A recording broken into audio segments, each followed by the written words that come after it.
Won't be reading every territory that was divided to each tribe, including the cities and the borders. You know, unless you're a surveyor, this section is probably not going to interest you that much. But I will tell you this, people are fierce about their property lines, and they really care what is theirs and what isn't. And actually, if it has to do with you or your family or your inheritance, this means everything to you. What do you actually possess? What do you actually own? I cleared some land one time on someone else's property, thinking it was my own. And they were very, very, very gracious. Very gracious. But boy, I lost sight of where that boundary line actually was. And this is just very important. If you're one of these tribes, these things are very, very important to you. And to us, all these years later, admittedly less so, right? Some of the geography we're not familiar with anyway.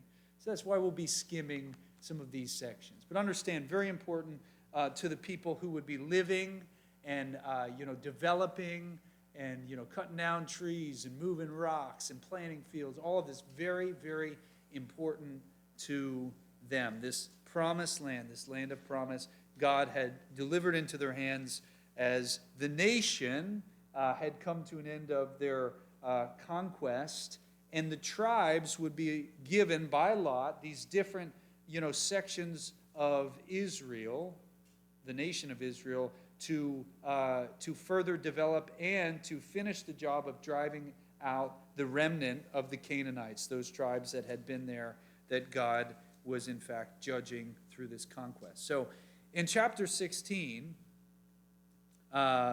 we are kind of coming into this process where Joshua is dividing by lot land to each of the 12 tribes. And just remember, in a way, there's kind of 13 because Joseph from Egypt, his two sons, Ephraim and Manasseh, had kind of like a half-tribe thing going on. They're called half-tribes, but in many ways, they're just other tribes. So this is really like 13 tribes.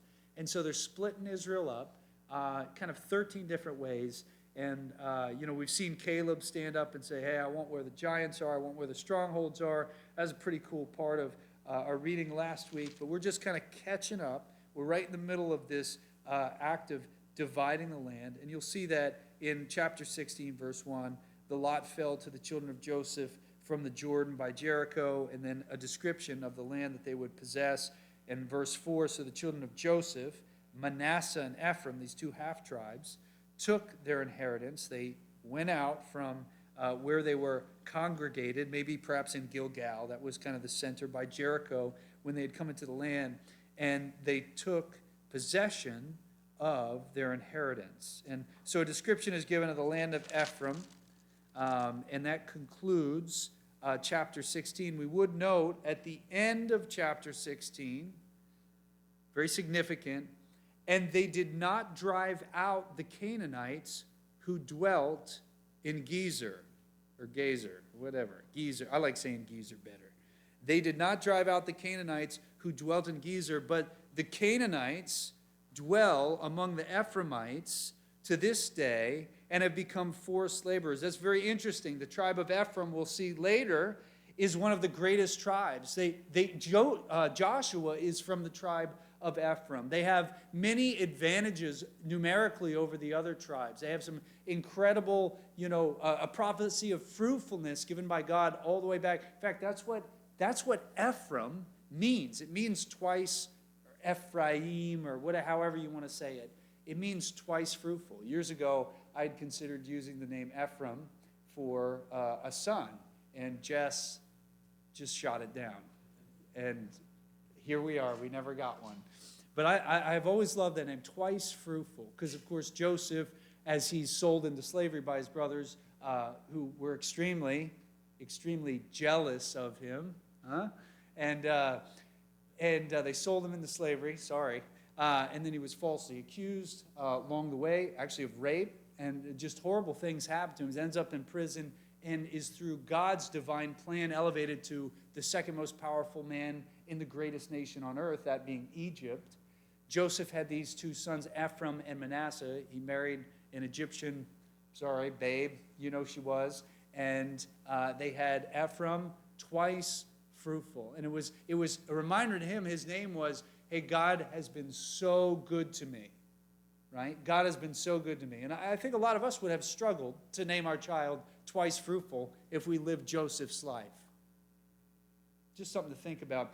But anyway, Ephraim, or the Ephraimites, they moved into their land of their jurisdiction. They moved into their territory. And the deal was, as a nation, they really, decimated the Canaanites, all the different tribes, all the kings.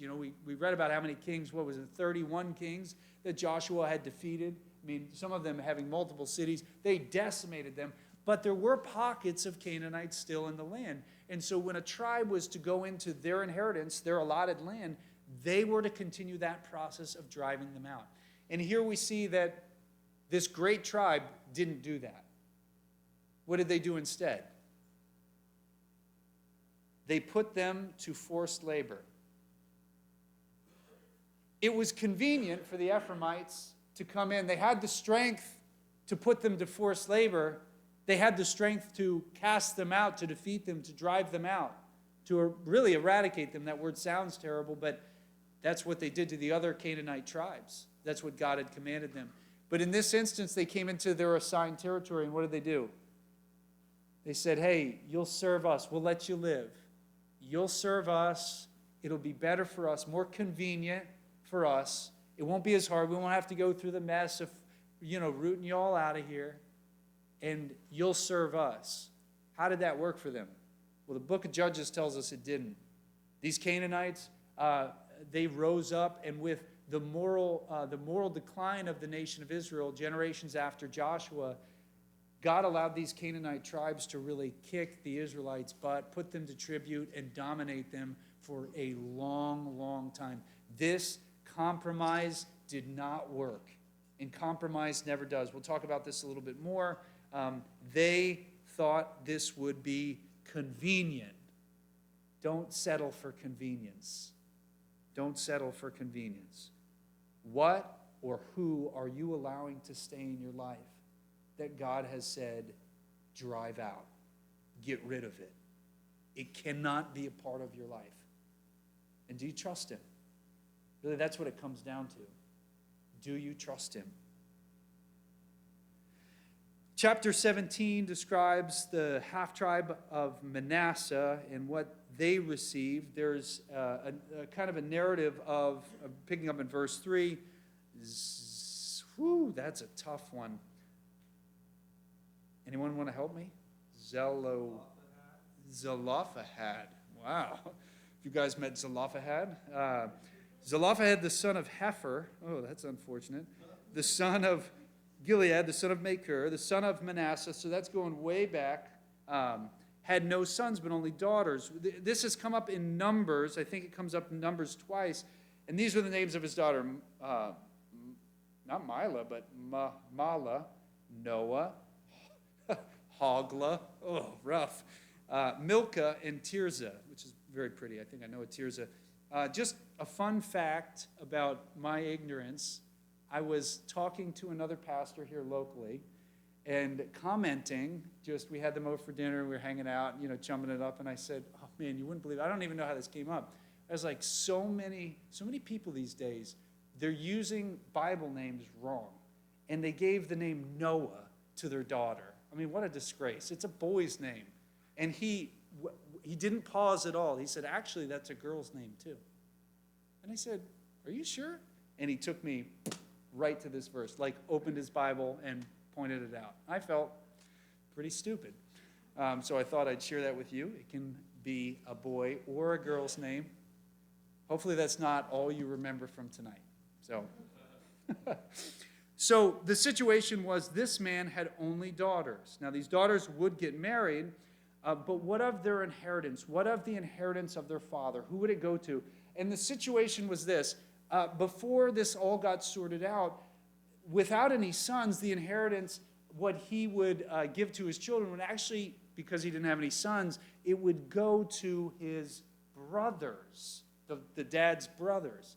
And so these daughters, they had come to Moses and they said, hey, our dad died. He wasn't part of Korah's rebellion. He was a good guy. He loved the Lord, and he died, and we just don't think it's right that his name won't be perpetuated because we're girls and not boys. What do you think of this? And Moses was like, yeah, you should get an inheritance. If a family doesn't have any sons, then the inheritance passes to the gals. And they did add this kind of thing that might be difficult for some of you, but they had to marry. If they were going to get married, they had to marry within their tribe so that the inheritance wouldn't be going to another tribe. So think lands and allotments, and then you'd have, everything would get mixed up, and the Simeonites would have land in the Reubenites' territory through marriage, and so they kind of made some rules. So here, all of these years later, these women come, and what I think is really cool, they've already come to Moses.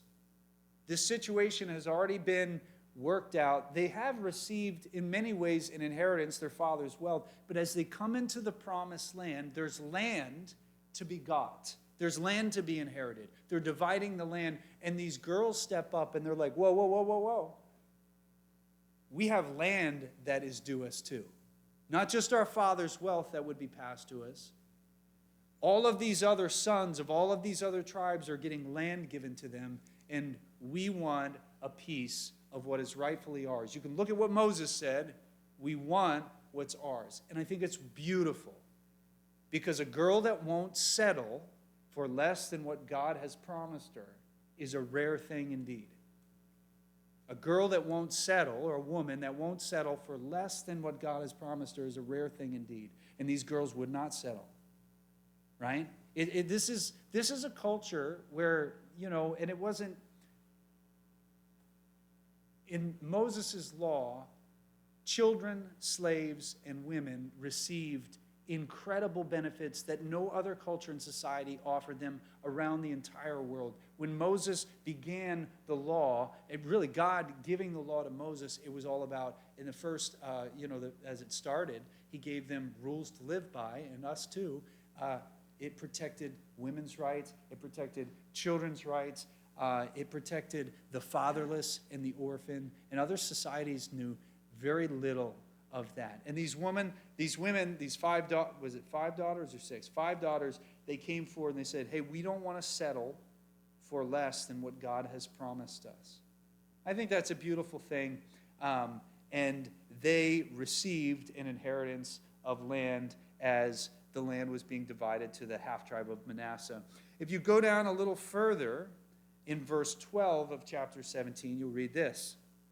Yet the children of Manasseh could not drive out the inhabitants of those cities. But the Canaanites were determined to dwell in the land. And it happened when the children of Israel grew strong that they put the Canaanites to forced labor, much like the Ephraimites that we had just read about, but did not utterly drive them out. The question would be, why not? If they became strong and they had the ability to put those Canaanites and cities and that very determined people to forced labor, why did they not choose to utterly drive them out? I'll tell you something that is true. Satan is determined to destroy you and those you love, those you lead, those who you do life with. That is his M.O., right? He is a thief that comes to steal, kill, and destroy. And there are things in our lives that he is determined to keep around, but we must be more determined to eradicate. Would you kind of hold your place there in Joshua 17? Very briefly, we're going to look at Colossians chapter 3, where Paul, the Apostle Paul, uses some very strong language to bring this principle into our lives specifically. Colossians chapter 3. Colossians about halfway through the New Testament, if that helps. Give you a second.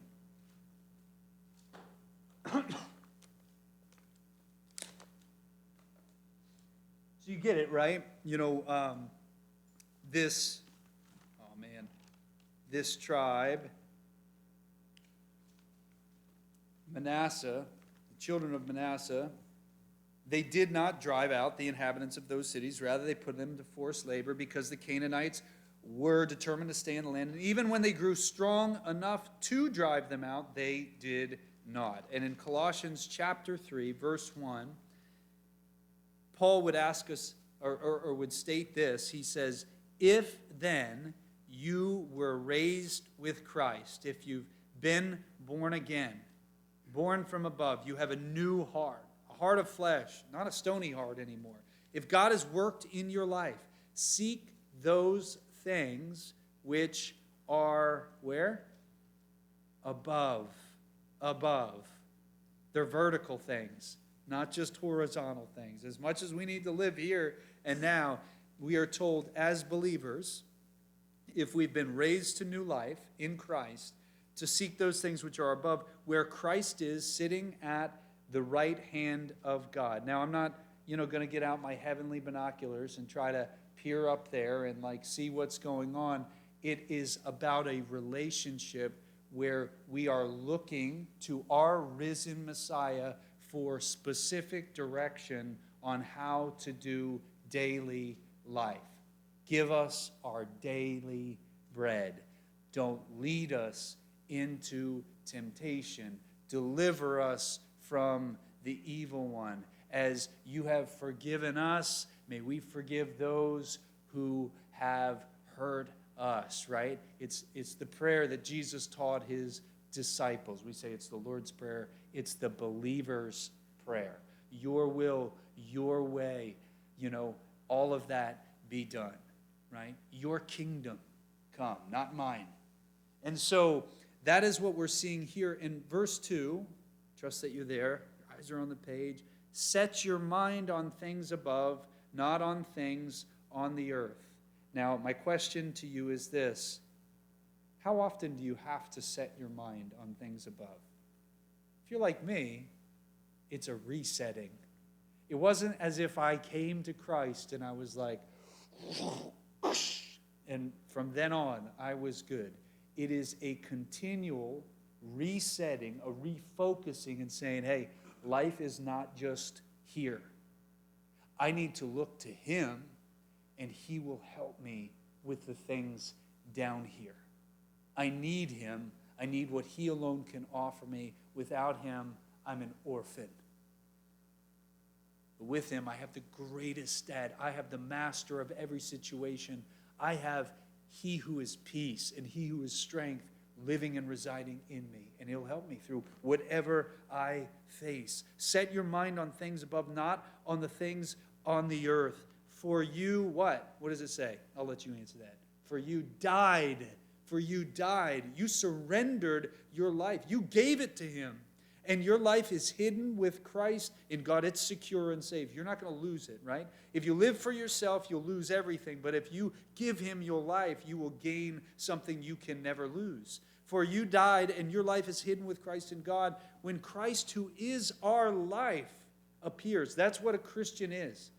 Your life is Christ. Man, that's convicting, isn't it? Somebody said,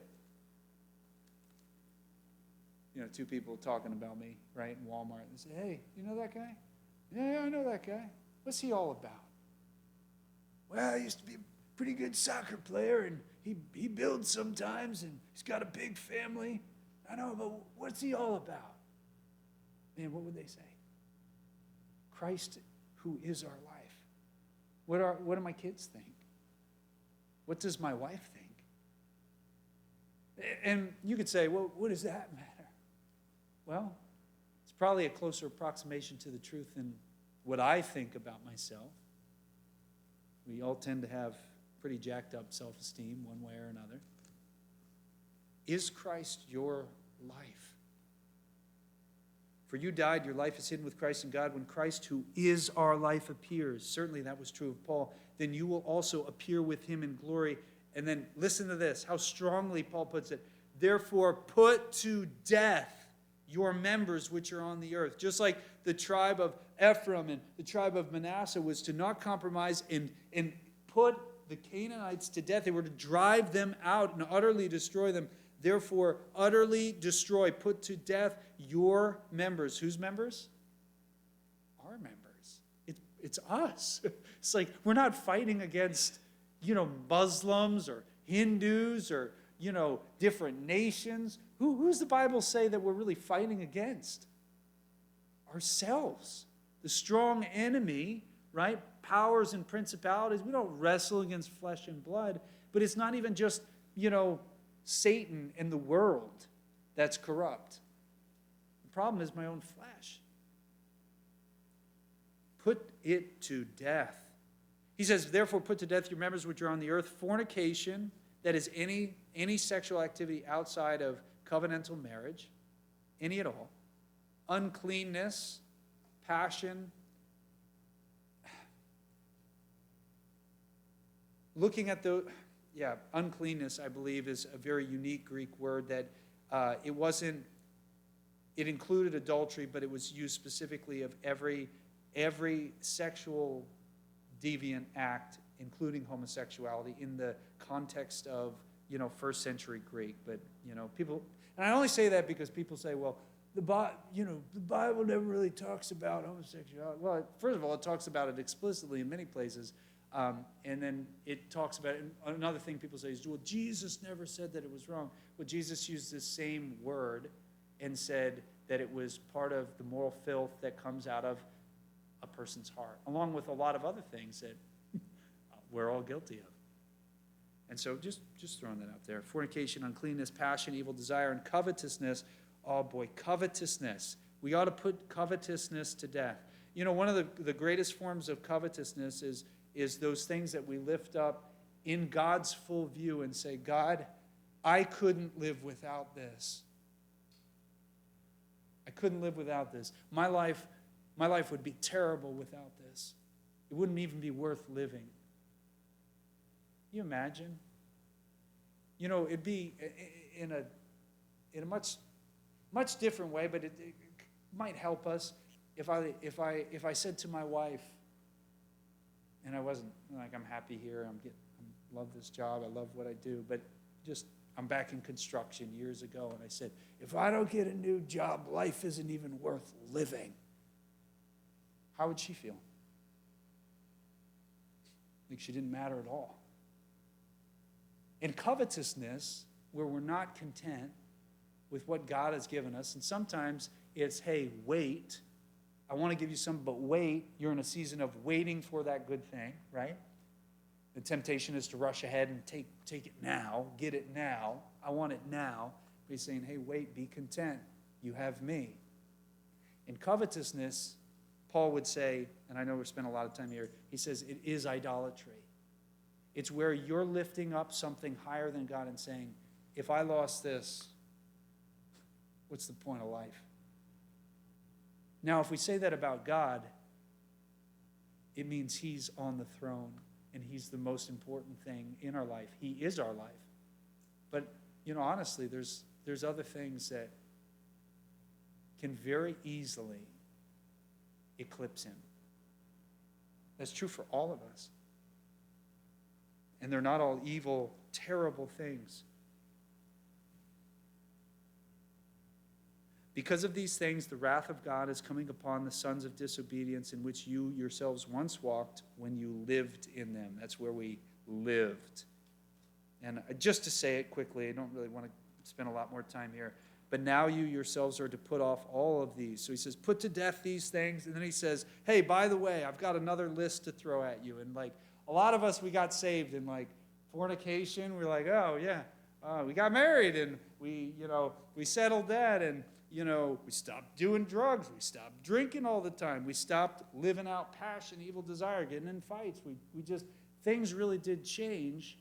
But then, Paul's almost like, hey, all right, that's great that you started with them big things. But what about your mouth?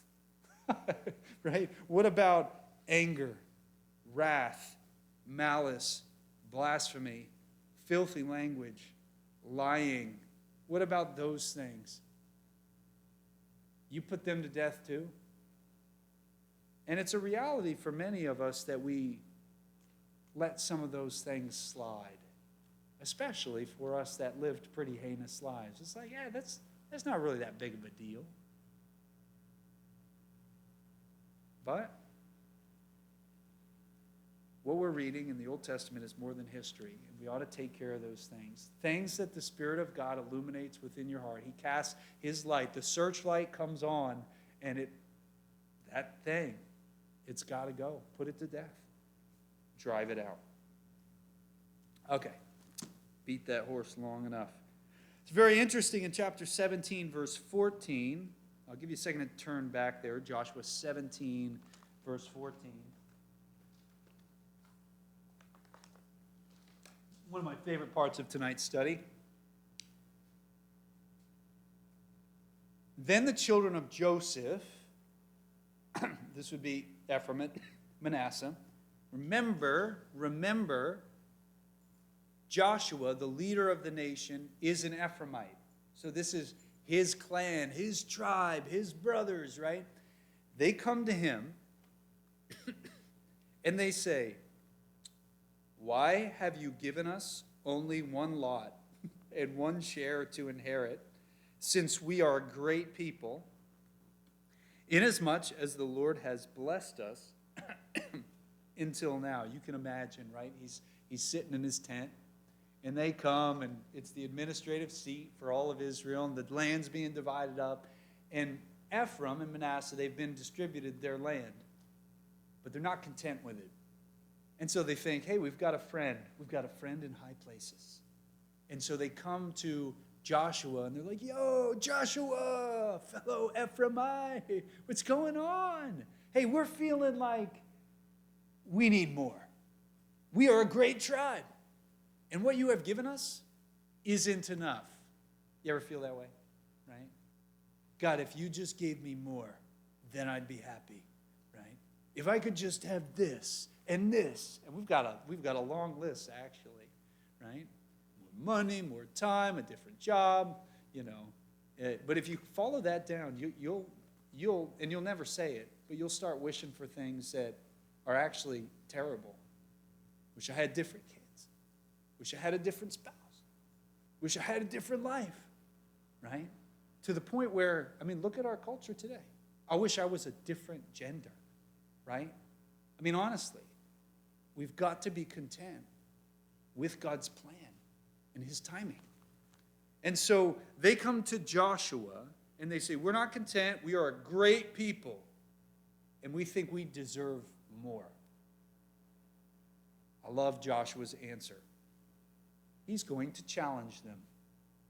He says, if you are, verse 15, a great people, then go up to the forest country and clear a place for yourselves there in the land of the Perizzites and the giants, since the mountains of Ephraim are just too confined for you, right? If you are so great, go take action. Go do something about it. I'll give you a way forward, but it won't be easy. And that's really what they're looking for, isn't it? We want more, but we don't want to have to work for it. We want more. We want something really good. Just give it to us. I don't want to strive for it. I don't want to fight for it. I just want you to tell me I can have this beautiful valley where nobody is, and just give it to us because you like us and you're one of us. And Joshua was like, nope. If you are a great people, he challenges them, then go up to the forest country, clear yourself a place of land, and fight the Perizzites and fight the giants, and go take possession of what God has for you. It's going to be tough. the children of Joseph, this Ephraim, Manasseh, they said, well, but the mountain countries, it's not enough for us. You see, we need more. But all the Canaanites who dwell in the land of the valley have chariots of iron, both those who are of Beth Shean and its towns, and those who are of the valley of Jezreel. Joshua, that's crazy, man. You want us to go up into the forest land, and you want us to go into the valley where all these people live? Don't you know they have chariots of iron? And Joshua spoke to the house of Joseph, to Ephraim and Manasseh. And he said, you are a great people, and you have great power. Oh, I love that. I love that. I think I need to learn how to do this better. Because he challenges them. Can you imagine the presumption? They come in and they're like, yo, man, give us more, right? They're not content. And then they're straight up. You got in trouble for saying pansies? They're pansies, man. They're like, whoa, we want more, but we don't want to have to fight for it. Are you kidding me? That's where the giants are. That's where the chariots are. Come on, man, just give us something easy. He challenges them. He really does. He's not worried about their feelings. But then he says something incredible. He challenges them. He provokes them, actually, to action. Why don't you go do something about it? They're strong words. Go take some land for yourself, if you're so great. But then he says this. You are a great people, and you have great power. And Joshua steps back, and after issuing a challenge and a provocation, he encourages them. And he says, I believe in you guys. You can do this. God will help you. This is the path forward. You are a great people, and you do have great power. You shall not have only one lot. He doesn't change anything. Maybe they thought he was going to give them something here. Oh, you are great. You know what? You guys are great. You have great power. You won't have just one lot, because I know what you're going to do. You're going to go up to the forest, and you're going to cut down those trees, and you're going to take on those giants and those parasites in the valley. You're going to do it, and you're going to be victorious. I know you will. And you know, sometimes it's easy just to rebuke someone and never give them that following encouragement. Just to tell them they're idiots, they're selfish, right? You kind of see this, actually, an example of this in the Gospels, where James and John come to Jesus, and Jesus is like going to the cross. He's very close to dying on the cross. And they say, hey, actually, truly, their mom comes and says, hey, Jesus, my boys, James and John, they're wondering if, when you enter into your kingdom, if they can sit on your right hand and on your left hand. Mom, why'd you do that to us? But Jesus turns and he talks to them. And he says, you don't really know what you're asking. Are you able to be baptized with the baptism, he means death, that I'm going to be baptized with? And they say, we are able. 100%. And, you know, the other disciples, they got mad at James and John. They were very displeased that they kind of elevated themselves. But there was an aspect of what James and John wanted that truly was special. It was just a tiny little aspect of what they were being selfish. They were being kind of conceited. They were self-elevating. But deep down in James and John, there was a desire to be great in the service of their Lord. And Jesus said, man, he kind of rebuked them. But then he said, hey, someday you will give your life for me. You will do great things. And of course they would. James, in fact, was the very first disciple killed, martyred. John kind of lived a really, really long life. Never got martyred, though people tried. And they did do great things. And you see that in Jesus too. He challenges them, and then he instructs all the disciples, man, you know, you want to be first? Be the last. You want to be great? Be a servant. But there is a commendation for James and John, their desire to be great in his kingdom. It's not wrong to want to be great. It's wrong to be stepping on people to get there. But actually, if you think about it, a desire for greatness, to be great in God's kingdom, in God's way, and in God's plan is actually a really beautiful thing. I want to be a great brother. I want to be a great son. I want to be a great husband. I want to be a great friend. I don't see a thing wrong with any of that. I want to be influential in other people's lives. Even Jesus said that we would do greater things than him. That's wild to think about, isn't it? God has called us indeed to greatness. And Joshua said, you are a great people and you have great power. Go after it. That land I told you about, if you want to go and take it, it will be yours. Although it is wooded, and you shall cut it down, its furthest extent shall be yours. For you shall drive out the Canaanites, though they have iron chariots and are strong. Remember when Moses was holding up his hands and fighting that battle, and God said, as long as you have the staff up, right, you're going to win? Imagine if Aaron and Hur had come around and they saw Moses, struggling. They said, look at it, so weak. Come on, man. But what did they do? They came alongside him. I feel like all churches would just benefit from remembering that. When you see weakness, you don't just point it out. You help. Sometimes people don't want help. Then you back away. But sometimes people really do need help. They need somebody to come and go shoulder to shoulder with them, link up with them, and do life with them. And that's what the strong, think of the example of our Savior. That's what the strong do. They don't use their strength to step on other people. They use God-given strength, ability, talents, giftings to come and build other people up. Yeah, challenge them. Yeah, provoke them. But to encourage them too. Beautiful account there. Chapter 18, let's see. Make short work of these. Now, verse 1, now the whole congregation of the children of Israel assembled together at Shiloh, and they set up the tabernacle of meeting there, and the land was subdued before them, but there remained among the children of Israel 7 tribes who had not received their inheritance. Before we get on to those 7 tribes, I want to say this is very interesting. I wrote it down somewhere in my Bible, and I can't find the notes. So I'm going to do this from, I did find the notes. Great. If you're wondering if the conquest of Canaan ever happened, in the administrative capital of Egypt, which is a city that I can't remember its name, and then I probably couldn't pronounce it if I did, they found hundreds of clay tablets that were sent by the subservient Canaanite tribes, because Egypt was still the dominant world power at that time. And so the Canaanites, as a people they called the Habiru, were Hebrews, coming through and destroying one city after another, they sent message after message after message after message describing this people who had come in, the Habiru, and who utterly were destroying the Canaanites, and they were pleading with the Egyptians to come and help them.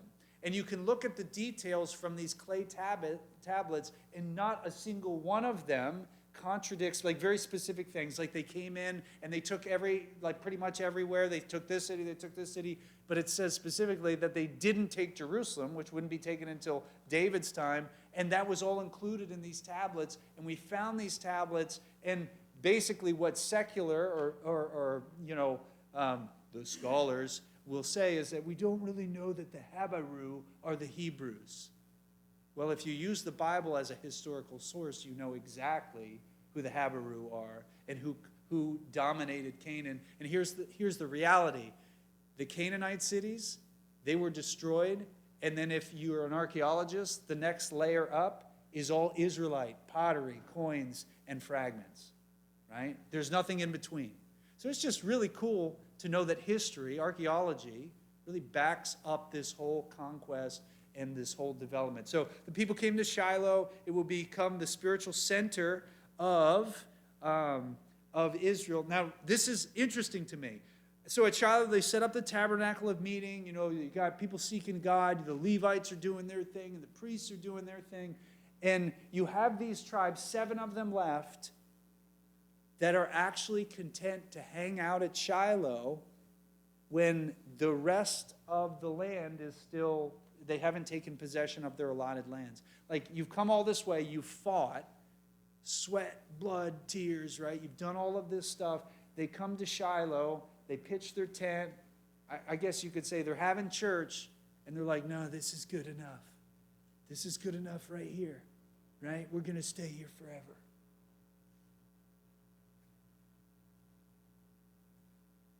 God has called you to come to him.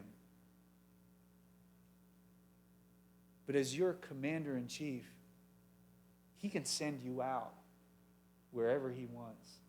And you should always be ready to go. Because if everybody stays and nobody goes,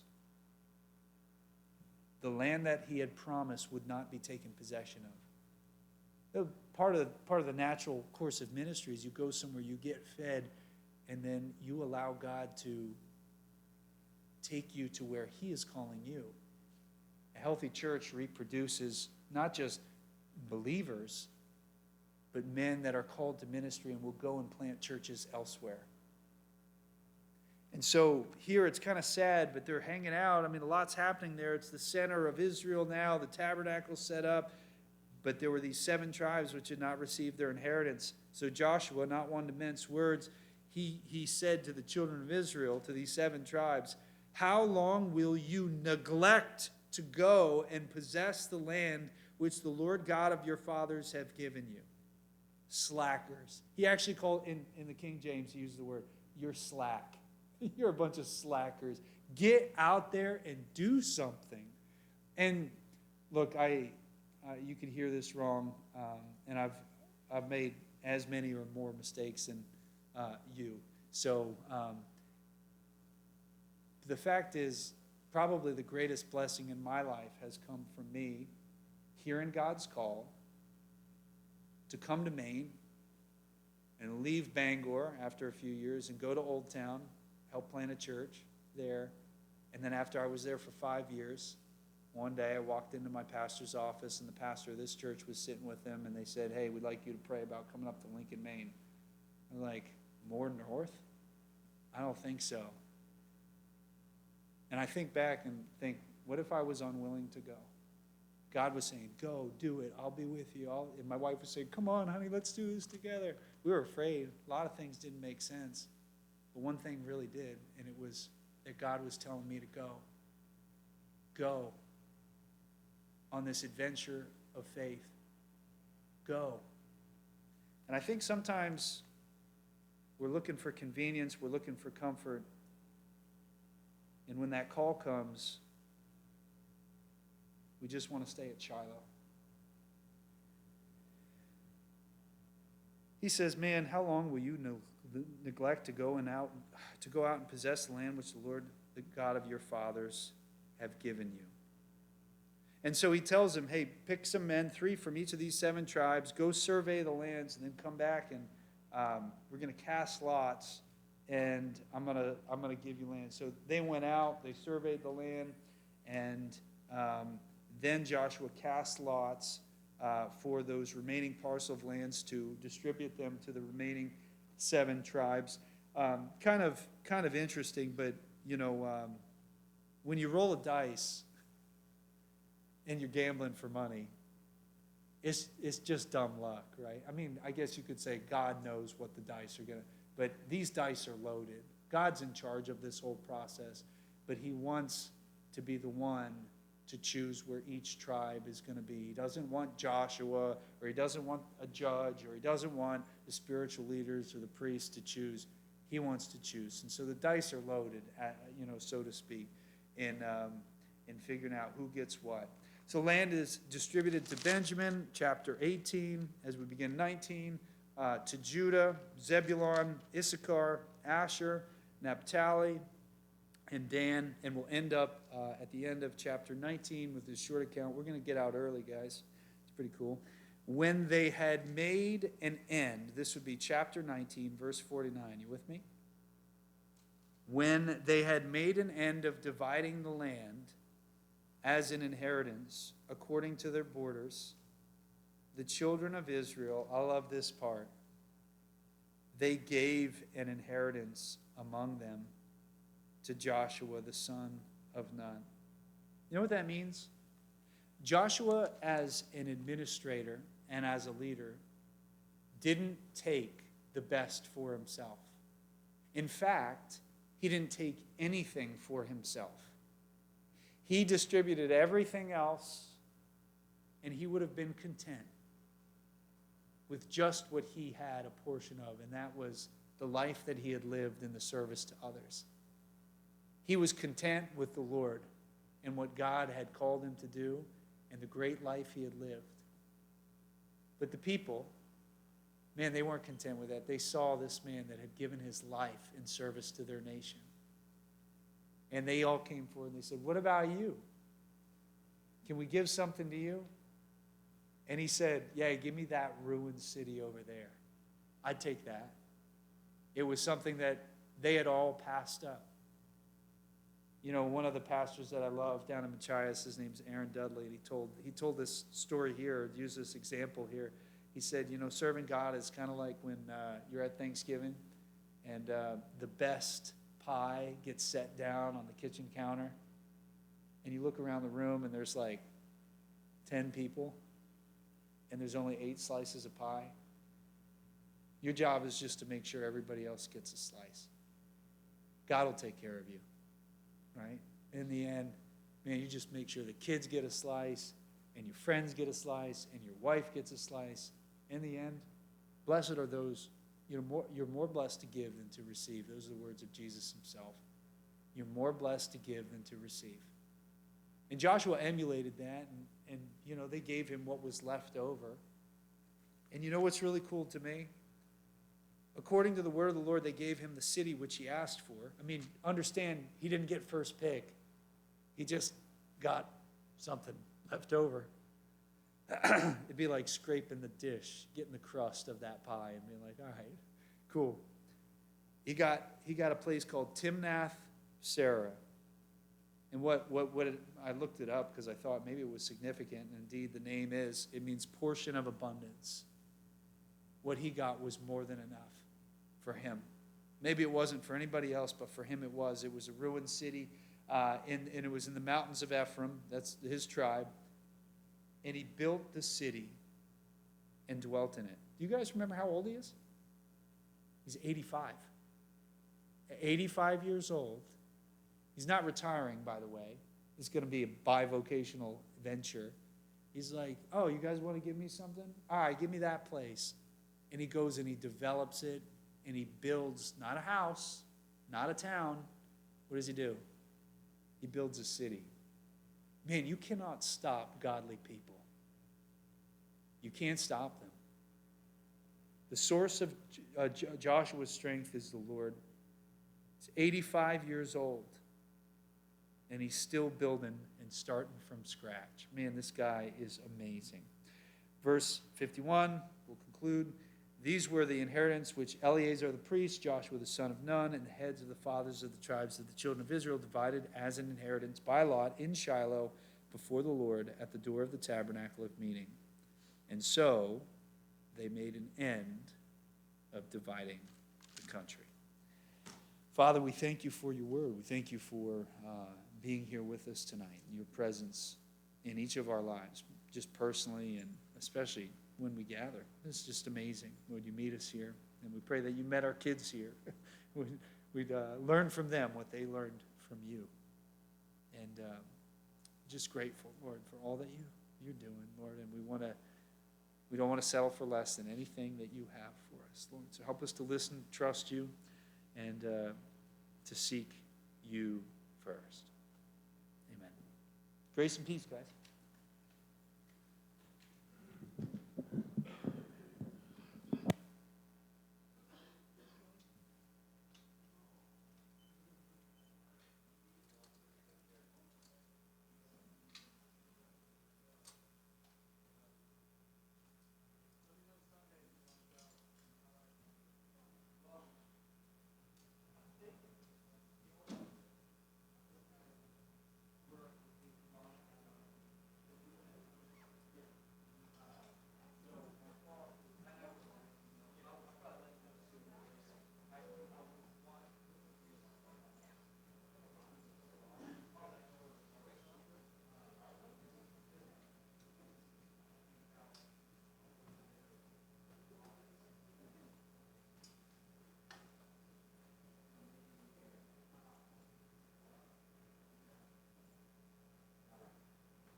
line up.